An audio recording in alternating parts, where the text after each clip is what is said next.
endless possibilities and unlimited power.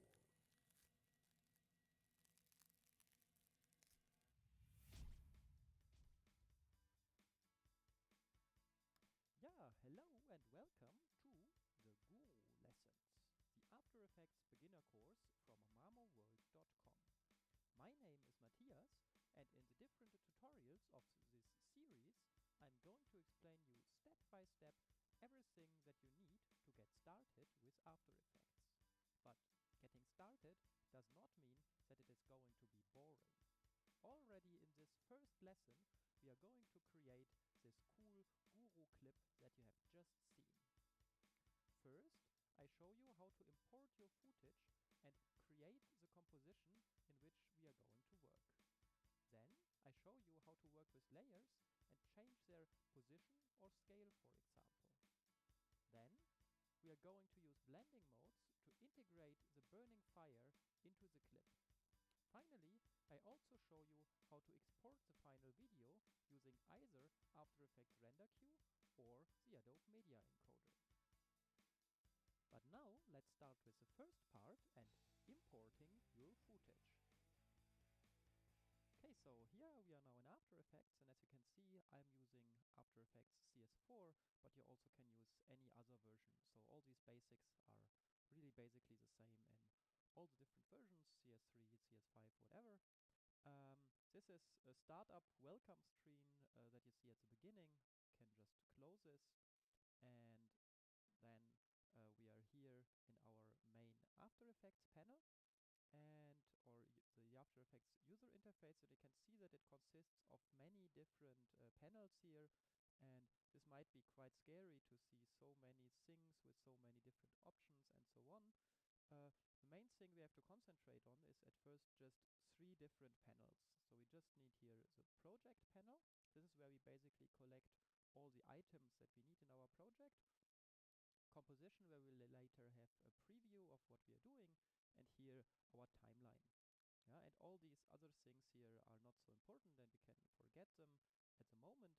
And also, if your interface is not looking exactly like this, but a little bit different, doesn't matter at all.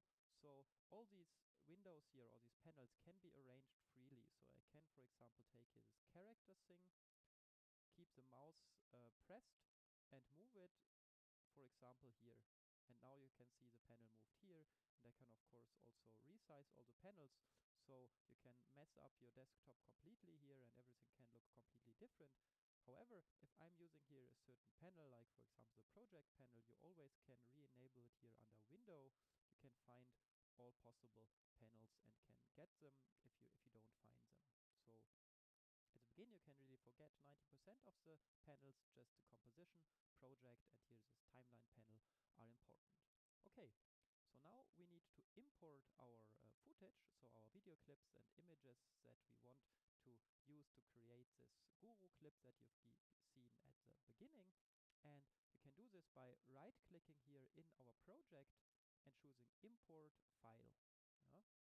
An alternative would be to go to File and say here import file or multiple files, and then you can select the files. Another third option is to directly drag and drop them from your Windows Explorer or macOS from your Finder. Yeah, these are the clips that we are going to use. So you can see here the fire. It's just this fire filmed on black. And then we've got here the clip with the guru with still the fire missing. And we have here those stones or rocks in the foreground. So this is just an image. This is no video clip, just a TIFF image where we have these stones here already in front of a transparent background. So everything that is here white in this clip is actually already transparent. So now we need to import them. So what I can do is I select all of them and drag them here with the mouse pressed. Yeah. So keep the mouse pressed and move it here, and you can see this plus symbol next to the cursor, and now they are dragged inside here. Very nice. So the next thing we can do is that we can rename those clips to make it a little bit easier to know what they are. You can select it with a simple click and then hit return key on your keyboard. Then you can call this here, for example, Guru clip. Then here this arc ripper thing was also return again fire. And let's call this here, this foreground element, this TIFF image, again with return stones. Okay, now we have our elements here inside, and now we need to combine them to our video clip. And for this, we need what is called a composition. So I can right click here again and say, instead of import my files, create a new composition. And if I do that, I can choose here a name for it, and how many pixels it is wide and high, and how many frames per second it has, and the total duration. So in contrast to editing programs like Adobe Premiere or whatever you are using, Sony Vegas or so, you don't have like timelines of arbitrary lengths that get longer and longer as long as you need, but you need to specify the length of it. And yeah, you can change it later, but you have to take care of it, and it's not like arbitrary lengths. Okay, I go here again to cancel, because I want to show you another way of creating it. This is, instead of right-clicking and going to new composition, you can also click on this symbol here, yeah? This icon is create a new composition. And here, let's call it my new comp. And now you can choose here between different presets. Let's say we want to have an NTSC D1 widescreen. This is 720 pixels wide and 486 pixels high, 29.97 frames per second, and let's say it's 100 frames in total. Click OK. Now we have here next to our clips our composition, and we can have more than one composition per project. Yeah. So and if I have this composition here now, I have it also here in my timeline view. These are exactly these frames of my composition. And now I can drag in here my clips. So for example, I can drag in here my Guru clip by keeping the mouse button down and moving it here. Yeah? And now you can see I've inserted the Guru clip into this timeline here. But the point is, okay, this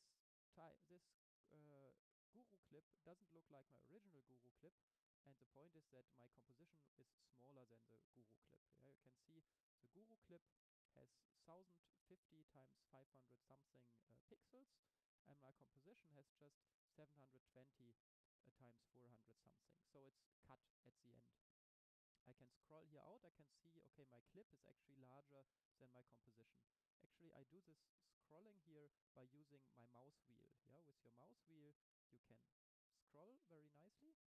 And also, you can, if you keep the space bar of your keyboard pressed, your cursor changes into this hand, and you can then also move. Yeah, this is something important to navigate here.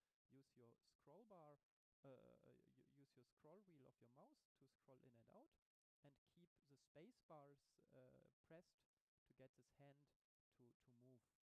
And you can also choose here, so this is your default cursor with which you can do basically everything. If you don't want these keyboard shortcuts, you can also select the hand tool here to move, or select here some area that you want to zoom into using this. But I think it's more convenient to do it with your mouse wheel and the space bar. Yeah? Space bar selected, pressed, and then you get this hand symbol. So we go back to our default thing here. What was our problem? Our problem was that the composition has not the same size as our clip. So what we need to do is again right click here, say new composition, and now choose here width and height that matches our clip. And there's an easier way of doing this than just looking up the exact numbers and copying them there. And this is, again, this was the button to create a new composition. Now we can just press the mouse button here and drag this onto this new composition button. So this means something like create me a composition that has exactly the size and the duration, a number of pixels, whatever, of this clip. Yeah, I do this, and now I have here a second composition next to my comp, my new composition that I created before, I have now this Guru Clip 2 composition that was created by dragging this onto the symbol. And if I switch here between these two, you can see here the composition was too small, and here the composition now exactly fits the size of this thing, of this clip, and also the duration is perfectly is exactly the duration of our clip. So create new compositions by dragging your footage onto this icon here.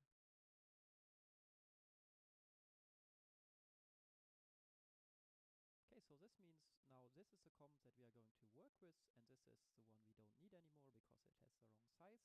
So I select it and just hit the delete key to remove it. Yeah, I can also probably right click on it. No, not exactly. Anyway, so I can select it and hit the delete key, and now it asks, are you sure you want to delete the composition? I say yes. So we are only left with this composition. And I again hit the return key to rename it and call it just Guru composition. Yeah. And okay, as you've already seen, I can drag this element here to jump or to look at different time points of my composition. Again, I zoom in here with the mouse wheel, and you can see now here the Guru is moving, and what is of course missing is still this fire element. So we can take the fire here too and drag it, yeah, with the mouse button. Keep your mouse button pressed and move it here. And now I release the mouse button, and the fire appears in this window and also here. So you can see we have now the Guru clip and the fire on top of it. Yeah? And the fire has only a certain duration, the clip, and now it is here, the fire is not existing anymore. Okay, you can now arrange those elements here in time. Yeah, so I can move here the fire clip forward and backward, and in time I can also zoom in with this here. And an important thing, if you look at this fire clip, is that here at the beginning you can see there is this detonation films written, and only after a few frames at this point, let's zoom in even further. So at this point the actual clip starts. So if I want to trim the clip, I can just move here to this beginning of the clip and just move it like this. Yeah. And we will do this also for the end, because here you can see the fire is occurring, and at some point here it's just occurring a second time. So we go just at the end of where the fire occurred the first time and want to set the out point. Now you can see that the end handle is gone out of my composition. So what I do, I temporarily drag it like this, and now I can grab here the end handle and shorten it. So when I shorten it exactly until this point where the fire is gone. Okay, and now I can move it roughly here to the end where the Guru is doing his magic things. Now I want to position this layer, yeah, and I can do this by just clicking on it and moving it. So keep your mouse button pressed and simply move.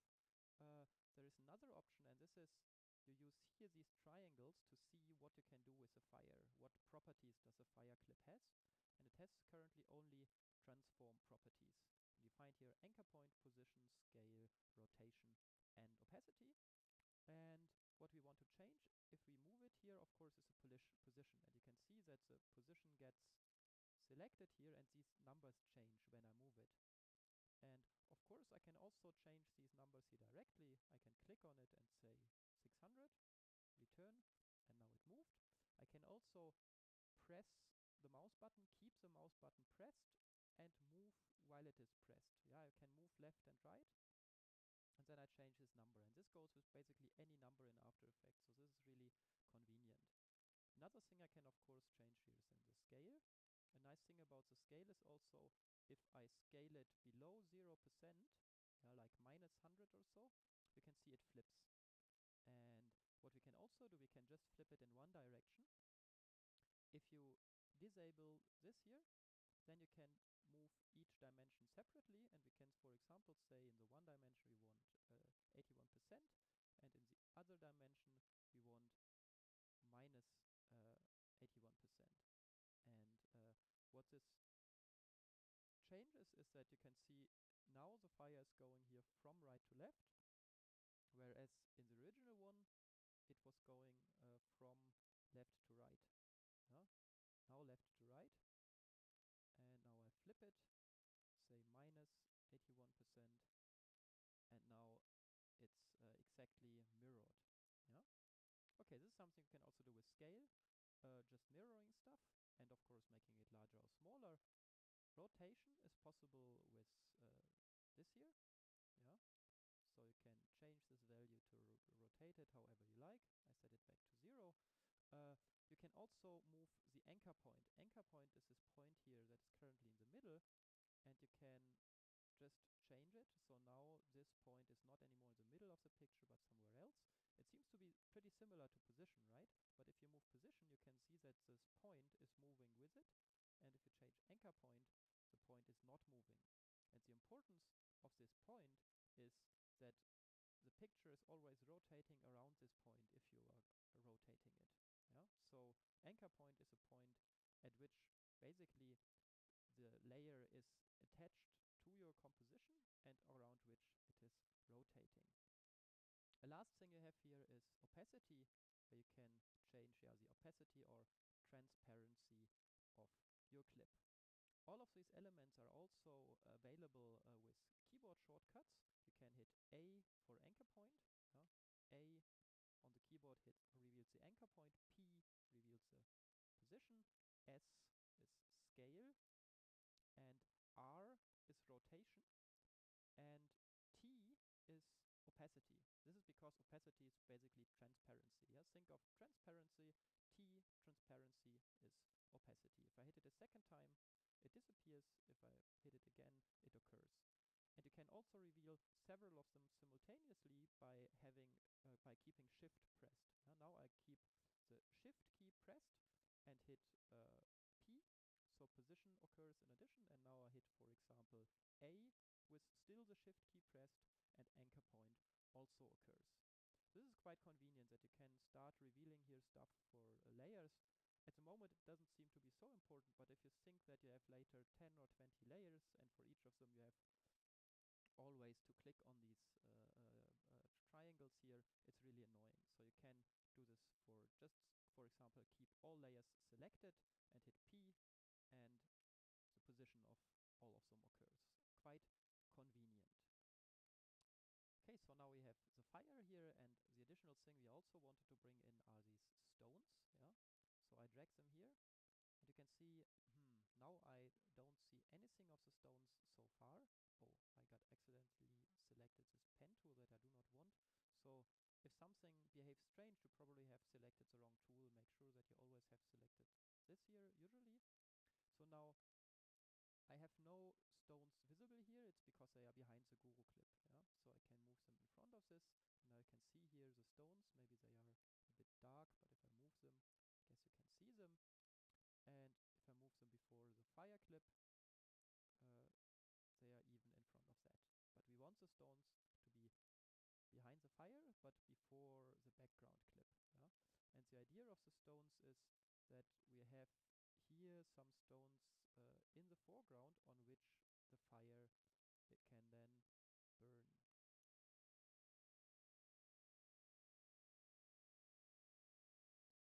So here are the stones, and now I select here the fire and move it roughly there. And now you can see the problem that, well, the fire, of course, is on top of this black background. So the stones had already transparency in the image, so it was no problem, but the fire is on black background, so we need to get rid of it. And you might think we could use some effects to somehow turn black into transparency, but we actually don't need it. You can use something much easier in After Effects, which are the so-called blending modes. So you can see that all layers now have the blending mode called normal, which means if this layer is on top of the other one, you can just see this one. Yeah, no matter. So it's just basically this layer is the fire is replacing everything behind it. And now we want to change this. We want to change it. For example, we can let's try screen instead. And you can see, oh, it seems like the background is magically disappeared. It's just now screen means combine this layer, this fire layer, with the background in a different way. Yeah? And you can also try lighten, for example, which also doesn't look too bad. Or you can use add, which I like in particular because it makes this nice glowing here. Or you can linear color dodge, whatever. Vivid light doesn't look nice at all. So a good idea is to just try different blending modes and see which one looks best for you. You can also learn a keyboard shortcut here, namely if you hit the shift key, keep the shift key selected and hit minus, then you can cycle through the different blending modes. Yeah, shift key selected, keep the shift key pressed, and hit the uh, minus key, and this cycles through the different blending modes. I actually like this add mode quite a lot, so we keep it like this. And now I move this fire such that it perfectly fits here on the stones. I hit S to review the scale and adjust this scale maybe also a little bit. We can actually re-enable this here to make now everything scale again in both dimensions.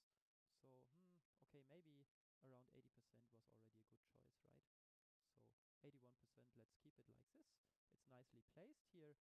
And the only thing that remains now is to also put it on the right point in time. Yeah. Or maybe at this point you really want to have a preview of what you already have done. So how is this working in After Effects? One thing that you have is, let's scroll here, a window called Preview. And this preview window has these play buttons here. And if I just hit play, you can see that the video is playing.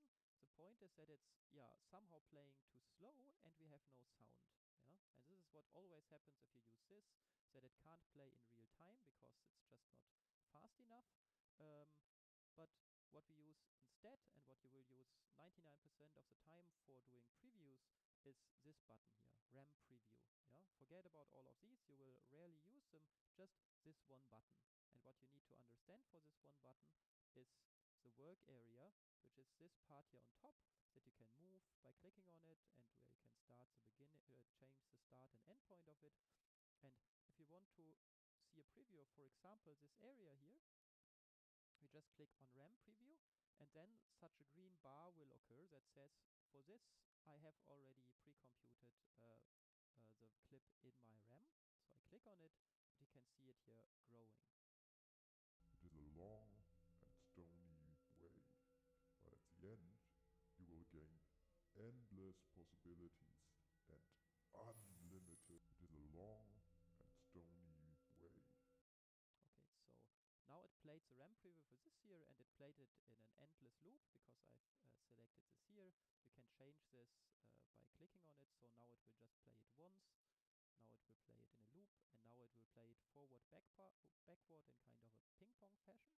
Yeah, but I actually always like this loop thing. And if I want to see a preview of some other area, I just move this, hit again RAM preview, and you again see it starts computing the RAM preview, and once everything in here is green, it plays it for you. Me as your teacher. Okay, I think this idea is clear. And now if we again look at this part, you could see that the timing here was not perfect. The fire occurred before it should occur. Way, but at the end, you will gain endless possibilities and unlimited. So this part was actually the one where when this hand movement here happens, then the fire should actually start occurring. Yeah. So about here. So I take again this clip, not the beginning or something, but in the middle. I press in the middle to move it such that it starts at this current point in time. Yeah. So again, let's look at RAM preview of this part. Endless possibilities and unlimited power. Endless possibilities and unlimited power. I think this looks very good. And the next step is, of course, the question, how can I export this clip now? And if you want to export a clip, there are two options basically. The first option is that you use that you render inside After Effects, and the second option is that you use the Adobe Media Encoder that you can also use with Premiere, for example. And whatever, so we are going to show you first the way to do it inside After Effects. For this, it's important that you set your work area to the area that you want to export. In our case, we want to export the entire clip, right? So we set it here from the beginning to the end to cover everything. And then we go to Composition and say Add to Render Queue. And if I do this, you can see that here a new window occurs, Render Queue. And in this queue, you have now one entry, namely this Guru composition, that should be rendered. And you can add more compositions if you like. So if you have several compositions in your project and want to export all of them, you can add them all to the render queue. And then you can choose here between different render settings, current settings, draft settings, whatever. So best settings is here usually a good choice. And output module is actually the kind of video clips that you want to have, so which codec to use and so on. And here you have also different presets, H246 iPod video, for example, animated GIF, whatever you like. Lossless is, for example, by default, a lossless AVI video. And then you can modify those. By this here, I just choose one of the presets, in this case lossless, and now I can modify it by clicking on the text itself actually. And there we can see that actually the lossless is usually just video for Windows and no AVI, but you can also change this to say I want to have, for example, audio only. You can export a WAV file, you can export H206 for H264 encoded video. You can choose Flash video, whatever you like. One thing I also like very much is to export to TIFF sequences. This will give you not one video clip, but single images for each frame. So a lot of TIFF images. And the nice thing about this is that if you have a folder containing thousands of TIFF images, if you need to change something in your project, you don't need to replace the entire file again and again. So let's think of, we are choosing here TIFF sequence, hit OK, and then we say here OK, it should be saved here to some directory. So here you choose where to store it. So we get now a lot of Guru composition TIFF files, Guru composition 0001, 0002, 0003, and so on. And the nice thing is, let's say this rendering takes half an hour, and later you get the idea, maybe I can do this fire here and still a little bit cooler by adding some effects or whatever. Then you only need to re-render the TIFFs for this part. So if at the beginning nothing changed, you can just replace those TIFF images here by choosing the work area like this and just rendering out only this part here. What usually is rendered is just the work area. At least as long as it's set like this here in the render settings. So the default best settings, if I click on it, say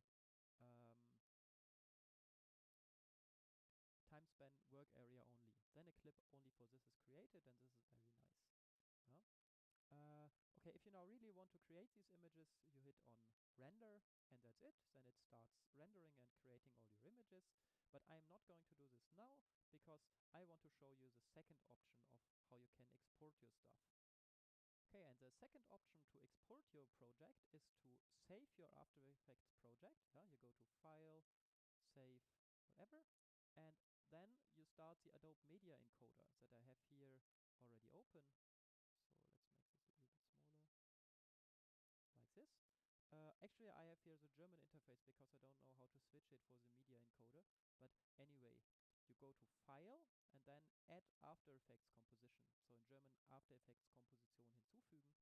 But in your version, probably Add After Effects Composition. And then you have here the option to navigate on your hard drive this After Effects project. and then it opens this After Effects project here and shows you here all the compositions of this project. Takes a while, and now you can see, okay, we have here the Guru composition in this project, and I just hit OK. And now you can choose your options of how you want to encode it. So again, you have here NTSC presets, whatever presets you want. You can directly export it as YouTube video. For example, let's say this is a YouTube widescreen HD video. Then you click. So this is what you choose here, format and preset for this format. So H264 video, and I want the YouTube widescreen preset for it. And then you choose here the file name where you want to save it. So this is okay for me, or you can say also call this Guru final video. And then you click on Start Render Queue, or in German Warteschlange starten, and your final video is rendered. Okay, this was the first Guru lesson, and I hope it was useful for you and gave you a nice, not too complicated and very motivating starting point to learn After Effects. I hope I also see you again in the second lesson. My name is Matthias, and this is a video tutorial for marmoworld.com.